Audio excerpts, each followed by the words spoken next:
श्री संत सद्गुरू बाळूमामा प्रसन्न. नमस्कार श्रोते हो. आज आपण श्रवण करत आहात श्री संत सद्गुरू बाळूमामांचा हा शक्तिशाली संदेश. हा संदेश पाहून दुर्लक्ष करू नका. आज पार पडला माझ्या बाळूमामांचा जन्मोत्सव 2024. नक्कीच तुम्ही हा व्हिडिओ बघत आहे म्हणजे तुम्ही खरंच भाग्यवान आहात, कारण हा संदेश हा तुमच्यापर्यंत बाळूमामाने पोचवला आहे. ते तुमचं काम राहिलंय फक्त हा संदेश ऐकून तुमच्या जीवनामध्ये सकारात्मक बदल करून घेतला पाहिजे. तुमची सर्व अडचणी ह्या दूर होऊन तुम्हाला त्या अडचणीतून बाहेर कसं पडावं लागेल याचा शांत बुद्धीने विचार करून हा व्हिडिओ पूर्ण बघा. तुम्हाला नक्कीच फायदा होणार आहे. असेच बाळूमामांचे संदेश आपल्यापर्यंत पोचण्यासाठी पहिल्यांदा व्हिडिओला लाईक करा. चॅनलवर नवीन असाल तर चॅनलला सबस्क्राईब करून शेजारील बेल आयकॉन नक्की प्रेस करा. जीवनात प्रत्येकाच्या अडचणी असतात. अडचण ही कोणाला चुकलेली नाही, म्हणून अडचणींना न भीता नक्कीच त्याच्यातून मार्ग काढण्याचा प्रयत्न करा. नक्की तुम्हाला यश मिळवून द्यायला माझ्या जगाचा मालक बाळूमामा आहेत. कमेंटमध्ये माझा बाळूमामा पाठी राखा हे टाईप करायला विसरू नका आणि हा व्हिडिओ कमीत कमी 7 माणसांना तरी शेअर केल्याशिवाय तुमचं चुकवू नका. नक्की तुमच्या जीवनामध्ये आता कितीतरी अडचणी आहेत. आता त्या क्षणात एका चमत्कार होऊन तुमच्या अडचणी दूर होतील आणि नक्कीच तुम्हाला त्या अडचणीतून बाहेर पडण्यासाठी मार्गांची मामा दिशा दाखवतील. बाळूमामा म्हणतात, जीवनाची खरी सच्चाई आहे की लोकांच्या अपेक्षांचा अंत कधीच होत नाही. तुम्ही थोडं चुकलात किंवा त्यांना मदत करण्याचं थांबला की तुम्ही मागे केलेली मदत विसरून तेच तुमची निंदा सुरू करतात. तुम्ही तुमचं कर्म करत चला. कोणाला संतुष्ट करण्याचा प्रयत्न करू नका, कारण कोणीच तुमच्याकडून कायमस्वरूपी संतुष्ट होणार नाही. आयुष्यात आलेल्या एका दुःखामुळे आपण जर हताश होऊन बसलो तर पुढे आयुष्यात येणारी सुख आपल्यावर रुसून निघून जातील. त्यामुळे जीवनातील प्रत्येक क्षण हा अमूल्य आहे, तो आनंदाने जगा. तुम्ही कितीही चांगले वागण्यात व्यस्त असला तरी दुनिया मात्र तुमच्या चुका शोधण्यात नक्कीच व्यस्त असते. असेच बाळूमामांचे संदेश आपल्यापर्यंत पोहोचण्यासाठी पहिल्यांदा व्हिडिओला लाईक करा. चॅनलवर तुम्ही नवीन असाल तर चॅनलला सबस्क्राईब करून शेजारील बेल आयकॉन नक्की प्रेस करा आणि बाळूमामा प्रसन्न कमेंटमध्ये लिहायला विसरू नका. तुमच्यावर आणि तुमच्या कुटुंबावर बाळूमामांची कृपादृष्टी अखंड राहील. पूर्ण विराम म्हणजे शेवट नाही, कारण आपण त्यानंतर नवीन वाक्य लिहू शकतो. त्याचप्रमाणे जीवनात अपयश आलं तर तो खरा शेवट नसतो, तर ती नवी यशाची सुरुवात असते. देवाकडे पाठ असताना तुम्ही काय वागता आणि देवासमोर उभा राहून तुम्ही काय मागता यावर बऱ्याच गोष्टी अवलंबून असतात. जे घडतं ते चांगल्यासाठी. फरक फक्त एवढाच असतो की ते कधी आपल्या चांगल्यासाठी घडत असतं तर कधी दुसऱ्याच्या चांगल्यासाठी. गोष्ट संस्काराची आहे. कोणी दगड मारायला शिकवतात तर कोणी सन्मान आदर करायला. समाधानाने तोच हसू शकतो जो दुसऱ्यांचे वाईट कधीच करत नाही आणि चिंताही नाही, आणि तेच चांगले झोपू शकतात जो इतरांच्या चांगल्याचाच नेहमी विचार करतो. मनात चांगले विचार हे सर्वात स्वस्त औषध आहे. माणूस वाईट कधीच नसतो. माणसावर जी परिस्थिती येते ती वाईट असते. ते चांगल्या कर्माने बदललं जाऊ शकतं. वाईट प्रसंगी साथ देणारी माणसं, मग ते नातेवाईक असोत वा नसो, हीच खरी आपली माणसं असतात. जीवनात वादळं देखील आवश्यक आहेत. तेव्हाच कळतं कोण हात सोडून पळून जातं आणि कोण हात धरून चालतं. तुम्ही चांगले आहात की वाईट याचा विचार कधीच करू नका, कारण जेव्हा लोकांना तुमची गरज असते तेव्हा तुम्ही चांगले असता आणि जेव्हा त्यांना गरज नसते तेव्हा तुम्ही वाईट असता. तुमचा आजचा संघर्ष हाच उद्याचा तुमची ताकद निर्माण करतो. यश मिळवायचेच असेल तर स्वतःवर काही बंधनं घाला. इतरांच्या पावलावर पाऊल ठेवण्याऐवजी असे काही तर करा जेणेकरून लोक तुमच्या पायावर पाऊल टाकतील. लोकांना वाटणाऱ्या एका रात्रीत मिळणाऱ्या यशासाठी कित्येक तरी वर्ष संघर्ष करावा लागतो. हरण्याची काळजी आणि जिंकण्याची महत्त्वाकांक्षा न बाळगता प्राणाला लावून लढावं म्हणजे विजय तितकाच आनंददायी होतो आणि पराभव झालाच तर तो तितकासा बेचत नाही. खोटं बोलून तात्पुरती माणसं जमवता येतील, पण पारदर्शक राहून दीर्घकाळ माणसं कमवता आली पाहिजेत, तरच माणूस जिंकला म्हणता येईल. म्हणून जीवन जगत असताना नेहमी माणसानं मानवता धर्म पाळला पाहिजे. जीवन हे खूप क्षणभंगूर आहे, त्याचा परिपूर्ण आनंद घेतला पाहिजे. असेच बाळूमामांचे संदेश आपल्यापर्यंत पोहोचण्यासाठी पहिल्यांदा व्हिडिओला लाईक करा. चॅनलवर नवीन असाल तर चॅनलला सबस्क्राईब करून शेजारील बेल आयकॉन नक्की प्रेस करा, जेणेकरून येणारे असेच बाळूमामांचे आशीर्वादाचे व्हिडिओ आपल्याला लवकर भेटून जातील. आणि कमेंटमध्ये बाळूमामा प्रसन्न लिहायला विसरू नका. व्हिडिओ आवडला तर नक्कीच तुम्ही जास्तीत जास्त शेअर करा. आपणच पेरलेल्या कर्माचं जेव्हा एक मोठं झाड होतं आणि ते झाड आपल्याला कर्माचं फळ द्यायला लागतं, तेव्हा ते फळ गोड असो की कडू खावावंच लागतं. बघण्याची नजर प्रामाणिक असेल तर दिसणारी प्रत्येक गोष्ट सुंदर दिसते. समजदार व्यक्तीसोबत केलेली काही वेळ चर्चा ही हजारो पुस्तकं वाचण्यापेक्षा श्रेष्ठ असते. दुःख आणि त्रास ही अशी एक प्रयोगशाळा आहे जिथं तुमच्या क्षमतेची आणि आत्मविश्वासाची परीक्षा घेतली जाते. जगातील सर्वात चांगली गोष्ट म्हणजे वेळ आहे. जेव्हा आपण कोणाला आपला वेळ देतो तेव्हा त्याला आपल्या जीवनातला तो क्षण देतो जो परत कधीच येत नाही. सोबत किती आहेत हे महत्त्वाचं नसतं, पण जितके आहेत ते आपल्या बाबतीत कसे आहेत हे खरंच खूप महत्त्वाचं असतं.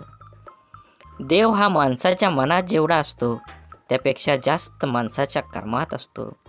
आणि आपल्या चांगल्या कर्मातला देव कोणाला दाखवण्याची गरज नाही, तो सर्वांना दिसत असतो. म्हणून मंदिरातला देव एक वेळ टाळला तरी चालेल, पण कर्मातला देव कधीही टाळू नका. सुखासाठी धडपड हवी, पण त्या सुखाला कुठंतरी समाधानाची सीमा असावी. आपलं आयुष्य इतकं छान, सुंदर आणि आनंदी बनवायचं की निराश असलेल्या व्यक्तीला आपल्याला पाहून जगण्याची नवीन उमेद मिळेल. आधार शोधण्याच्या नादात तुमचं मन घाण ठेवू नका, नाहीतर दुःख व्याजासकट तुमचा हिशोब घेतं. इतरांकडून कमीत कमी अपेक्षा आणि स्वतःकडून जास्तीत जास्त तडजोड या दोनच गोष्टी प्रत्येकाचं जीवन आनंदी आणि यशस्वी बनवू शकतात. यशस्वी भरपूर जण असतात, परंतु समाधानी फार कमी असतात. यश हा जरी तुमच्या कर्तृत्वाचा विजय असला तरीही समाधान हा तुमच्या मनाचा विजय असतो. छापलेली पुस्तकं वाचल्याने खरे ज्ञान मिळत नाही, अनुभवाचे पुस्तक वाचल्याने खरे ज्ञान मिळते. कारण छापलेल्या पुस्तकांचे लेखक अनेक असतात, पण अनुभवाच्या पुस्तकाचे लेखक आपण स्वतः असतो. उंच शिखरावर जरूर चढावं, पण जगाने आपल्याकडे पाहावे म्हणून नाही, तर शिखरावरून आपल्याला जग पाहता यावं म्हणून. समुद्रातील तुफानापेक्षा मनातील वादळं अधिक भयानक असतात. म्हणून मनातल्या गोष्टी जवळच्या व्यक्तींना नक्की सांगा, कारण त्याने मन हलकं तर होईलच, पण लढण्याची ताकद पण येईल. यशस्वी होण्याचे सगळे मंत्र मेहनत या शब्दाने सुरू होतात. आपुलकीच्या माणसांसाठी ज्याला आईबापाच्या कष्टाची जाणीव असते ना, तो कधीच वाईट मार्गाला जात नाही. दुःखाचे डोंगर तुडवूनच सुखाच्या शोधात जाता येत असतं, पण आपल्या चेहऱ्यावरचा आनंद कोणाकडून वाढवण्यासाठी कोणाकडून सुख उसणं घ्यावं. म्हणूनच जीवनात झालेल्या चुकांवर भर देऊन एकमेकांना दोष देऊन निराशामय वातावरण तयार करण्यापेक्षा झालेल्या चुकांमधून बोध घेऊन मार्गात बदल करून आशादायी वातावरण तयार करणं कधीही चांगलं असतं. साखर अंधारात खाल्ली किंवा प्रकाशात खाल्ली ती गोड नेहमीच असते. तसंच चांगलं कर्म नकळत जरी केलं तर त्याचं फळ नेहमी तुम्हाला गोडच मिळणार आहे. सत्य हे पाहणाऱ्याच्या किंवा ऐकणाऱ्याच्या इच्छेनुसार विचार कधीच करत नसतं. ते नेहमी जसं असतं तसंच पुढं येत असतं, अगदी उगवत्या सूर्यासारखं. बुद्धीचा वापर करण्यापेक्षा तुम्ही कधीतरी मनाचा वापर करणारी लोक चांगलीच असतात. कारण बुद्धीचा वापर करणारे आधी स्वतःचा विचार करतात, पण मनाचा वापर करणारी लोक मात्र आधी दुसऱ्यांचा कसं चांगलं होता येईल याचाच विचार करतात. स्वाभिमान जिवंत असलेला माणूस कधीच दुसऱ्यावर अवलंबून नसतो. अहंकाराच्या बंगल्यात कधी जायचं नाही आणि माणुसकीच्या झोपडीत जायला कधी लाजायचं नाही. वाणी, वागणूक आणि विचार हे आपल्या स्वतःचं उत्पादन आहे. आपण जितका उच्च दर्जा राखू तेवढी उत्तम किंमत आपल्याला मिळणार आहे. प्रत्येक मनुष्याच्या जीवनात जीव लावणारे शब्द आयुष्य घडवतात, तर जिव्हारी लावणारे शब्द आयुष्य बिघडवतात. शब्द, प्रेम, प्रेरणा, यश, नातं तसेच आयुष्यभर आणि आयुष्यानंतरही मनामनात जपणारी भावना देतात. शब्दांचे मोल जपले की आपले आयुष्य अनमोल होतं. दवाखाना कितीही मोठा किंवा चांगला असू द्या साहेब, पण मनावर झालेला घाव कोणत्याही रिपोर्टमध्ये कधीही दिसत नाही. मरण सर्वांना येतच असतं, पण तोपर्यंत जगायचं कसं याचं उत्तर फक्त लढणाऱ्यालाच माहीत असतं. देणारा हा कायम सर्वश्रेष्ठ असतो, मग तो आधाराचा शब्द असो किंवा संकटात दिलेला मदतीचा हात. जीवनात काही प्रसंगी पैशाची नाही तर आधाराची गरज असते व यावेळी आधार देणारी व्यक्ती सर्वश्रेष्ठ ठरते. सुख कणभर गोष्टीमध्ये लपलेलं असतं, फक्त ते मनभर जगता आलं पाहिजे. आयुष्य हसत खेळत जमलं पाहिजे असं म्हणतात, पण काही खेळणी काही लोक लहानपणीच विसरून जातात आणि हसणं हळूहळू वाढत्या जबाबदाऱ्यामध्ये दबून जातं. निर्णय चुकला तरी हरकत नाही, स्वतःवर विश्वास असला की जीवनाची सुरुवात कुठूनही करता येते.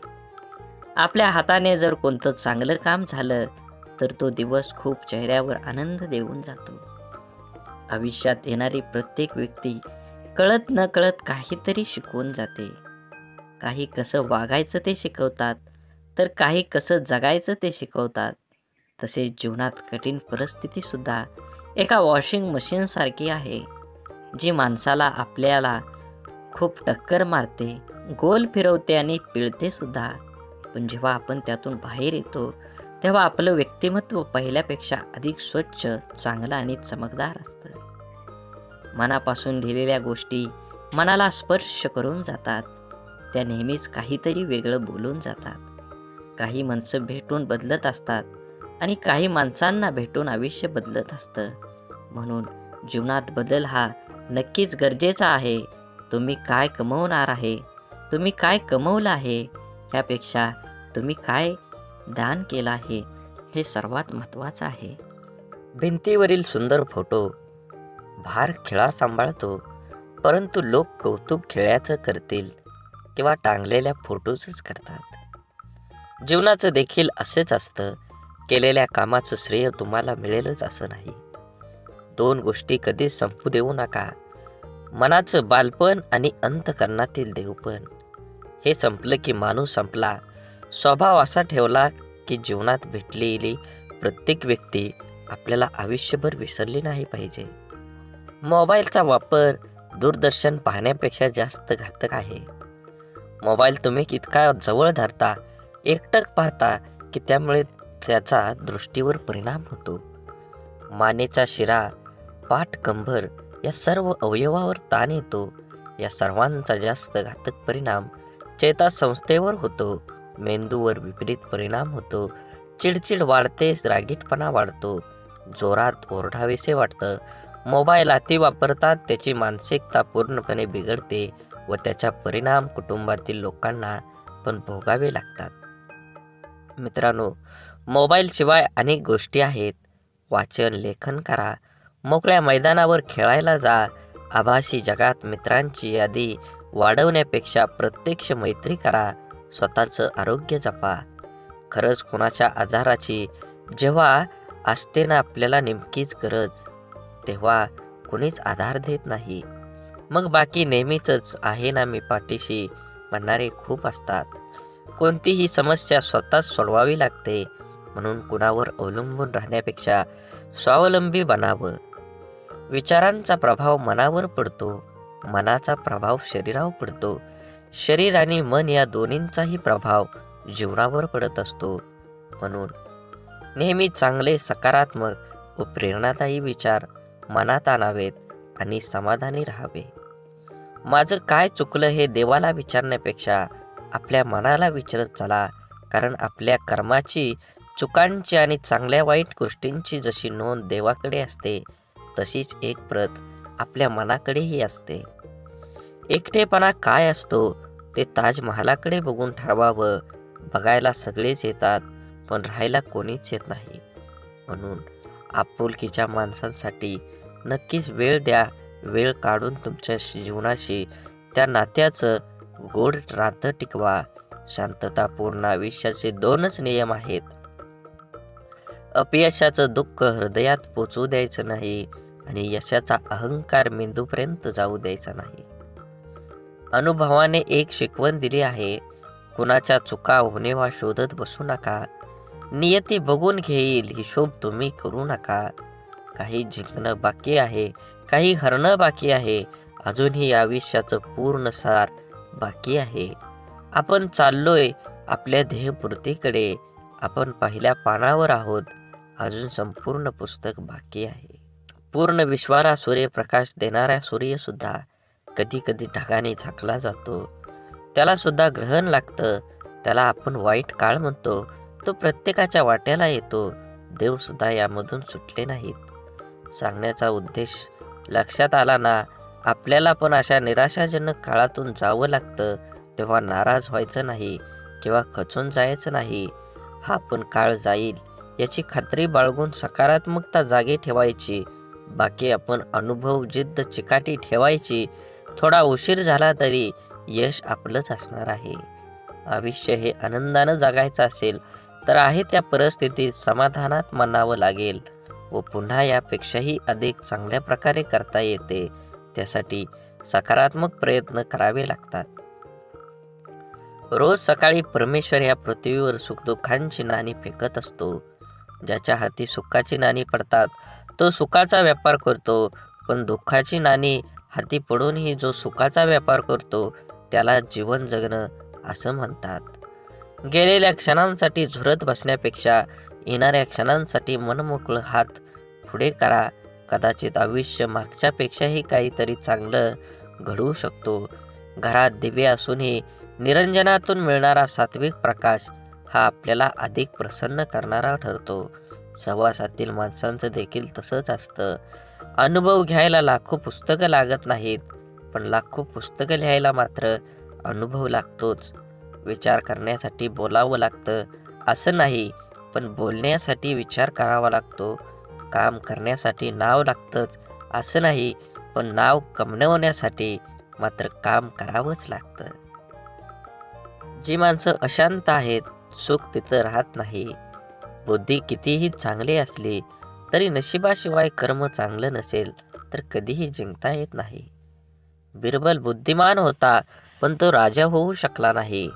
परिणाम काय होईल याचा विचार नंतर करा, पण जिथे चुकीचं दिसतंय त्याला विरोध करायला शिका. आपण कोणतंही काम करायला लागतो, ते जमतं किंवा जमत नाही. यश येतं किंवा अपयश येतं. स्पर्धा असते तेव्हा विजय का हार. विजय खुश होतात तर हारलेले नाराज. खरे तर दोन्हींनी प्रयत्न केलेला असतं. दोन्ही संघात गुणवत्ता असते, पण जो हारतो तो कुठंतरी कमी पडलेला असतो किंवा काहीतरी चूक झालेली असते. अर्थात पराजय जरी झाला तरी प्रयत्न केलेच असतात. त्यामुळे पराजित झाल्याने नाराज न होता आपल्या त्रुटी शोधून त्या दुरुस्त करणे हे पुढील प्रयत्नात यशस्वी होण्यासाठी महत्त्वाचं असतं. एकदा अपयशी झालो म्हणजे संपलो असं नसतं. अजून थोड्या प्रयत्नांची गरज असते. आपल्याला प्रत्येकाला खोटं बोलण्याची लोक गोड वाटतात आणि सत्य व स्पष्ट बोलणारे लोक कडू वाटतात. कारण हा निसर्गाचाच नियम आहे. गोड साखर व्याधी निर्माण करते, तर कडुलिंब हे औषध म्हणून वापरलं जातं. जीवन प्रवास हा कधी सोपा नसतो. तो सोपा आपणच करावा लागतो. कधी स्वतःच्या अंदाजाने तर कधी नजर अंदाजाने. जिथे 2 घास प्रेमाचे खाता येईल अशी पंगत आणि मन मोकळं करता येईल अशी संगत आयुष्यात लाभली तर जगण्यातील रंगत वाढत जाते. नामाने वासनेचे मूळ नाहीसे होते. म्हणून देहानं कर्तव्य करावे, मनाने स्मरणात राहावे, नामात राहावे, यात खरे कल्याण आहे. सर्व करावे पण त्याने सुखी झाले म्हणून नव्हे. नामात राहण्याने खरा आनंद होईल, तो उत्सव करून येणार नाही. क्षमा करावी लागते आणि क्षमा मागावी सुद्धा लागते.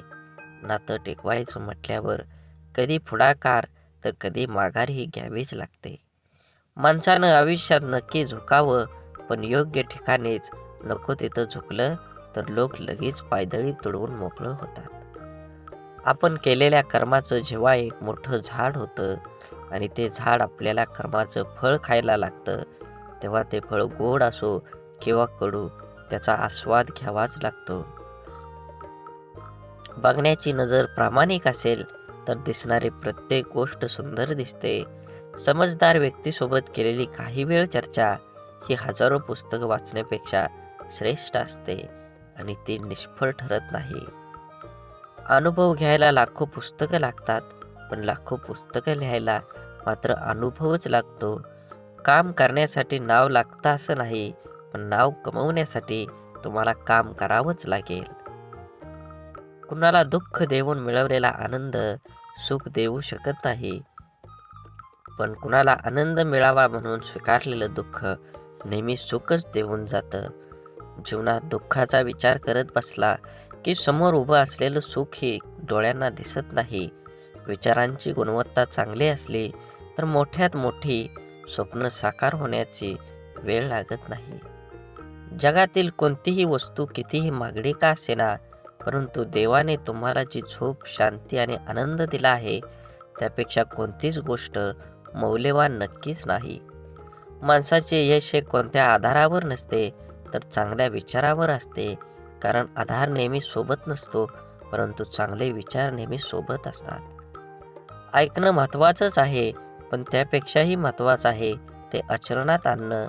किती ऐकलं यापेक्षा आचरणात किती उतरवलं, यावरच माणसाचं यश अपयश अवलंबून असतं. माणसाला गरज पडली की आठवण येते, माणसांची गरज संपली की अडचण निर्माण होते. हा काही लोकांचा स्वभाव गुण असतो.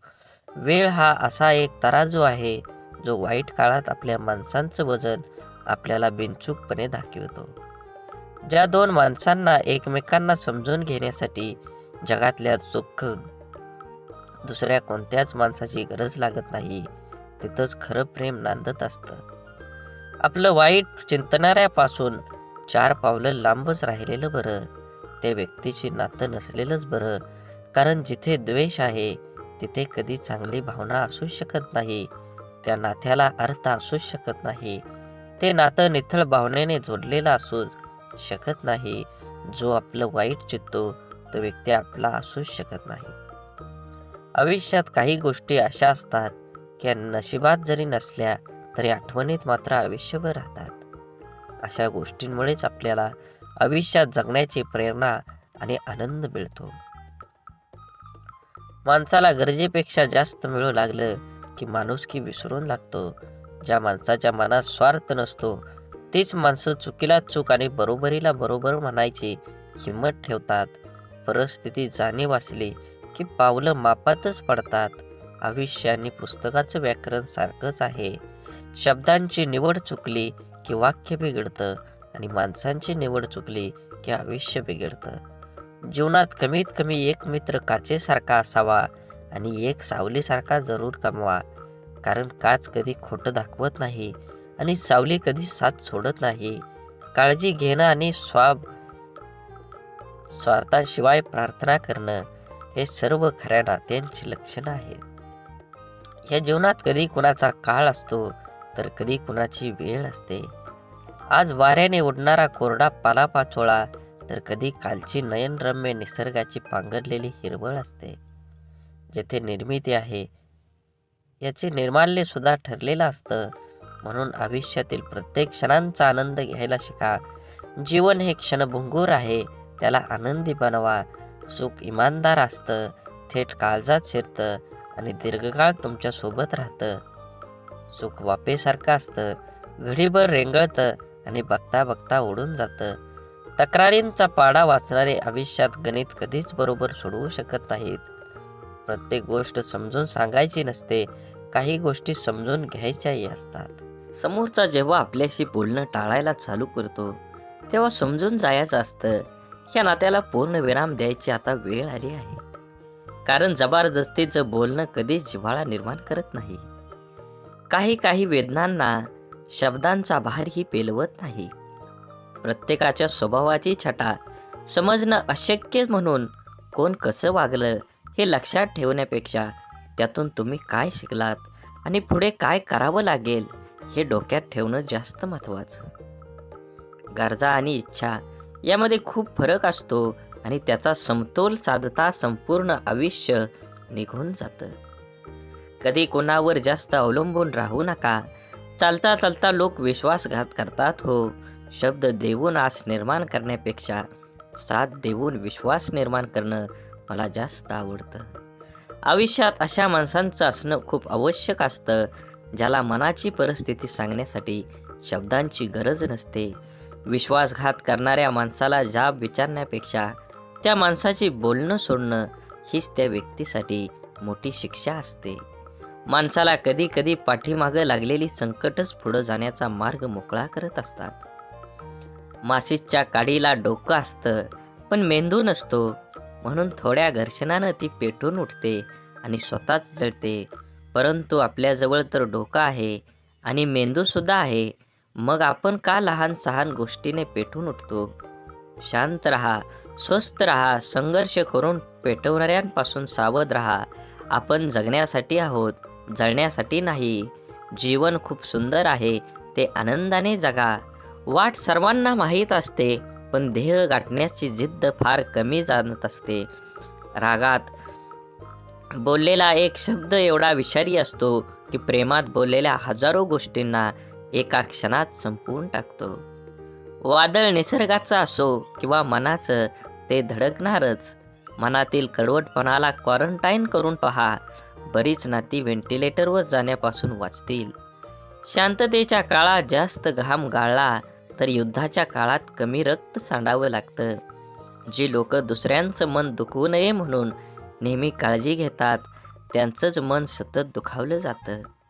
आयुष्यात सर्व काही ठरलेलं असतं, विधिलिखित मांडलेलं असतं. सूर्याच्या कक्षेबाहेर पृथ्वीला जाता येत नाही. भाल्यासाठीच होतं सारं, कळत असूनही कोणाला लगेच पटत नाही. हे जीवन एक गुपित आहे, इथे सर्व काही लपवावंच लागतं. मनात कितीही दुःख असलं तरी जगासमोर हसावंच लागतं. श्रीकृष्ण भगवानाला गीता कोणालाही सांगता आली असती, पण त्यांनी फक्त अर्जुनाला सांगितली. कारण जसा सांगणारा असायला लागतो तसा ऐकणाराही असावा लागतो. तेव्हाच ज्ञानाचा विकास होत असतो. पोटाची भूक गरजाला माणसाला दुनियादारीचे सर्व नियम स्वीकारला भाग पडतात. कर्तृत्वानी जगणं असं असावं, आपल्या असण्याचा प्रभाव आणि नसण्याचा अभाव जाणवला पाहिजे. आनंदाने जगायचा सोपा उपाय, जी माणसं हक्काने आपल्याकडे येतात ती परत जाता कामा नये आणि जी जातात ते आपल्या लक्षात पण येता कामा नये. अडथळे तर क्षणिक असतात, पण त्या क्षणात खचून न जाता धीराने त्यांना सामोरं जाणं हेच तर आयुष्य आहे. जीवनात जलद गतीने मिळणारे यश अहंकार निर्माण करतात, तर उशिरा मिळणारे यश आपलं व्यक्तिमत्व तयार करतात. परकेपणाच्या दुराव्यावर आपुलकीची फुंकर घातली ना की दुरावलेली नाती जवळ येण्यास वेळ लागत नाही. सोडून दिलेल्या भावना ह्या विरघळलेल्या चॉकलेटसारख्या असतात. फ्रीजमध्ये ठेवल्यानंतरही पुन्हा पहिल्यासारखा आकार घेत नाहीत.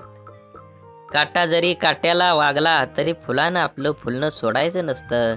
जीवनाचे रस्ते खडतर असले तरी रस्ता बदलून का होईना, परंतु चालणं सोडायचं नसतं. एखाद्या अडचणीत माणूस कामाला आला नाही म्हणून एकदा जोडलेलं नातं लगेच तोडायचं नसतं. हीच खरी मैत्री आणि हीच खरी नाती असतात. जोडलेलं जपायला जमलं त्याला जगणं जमलं.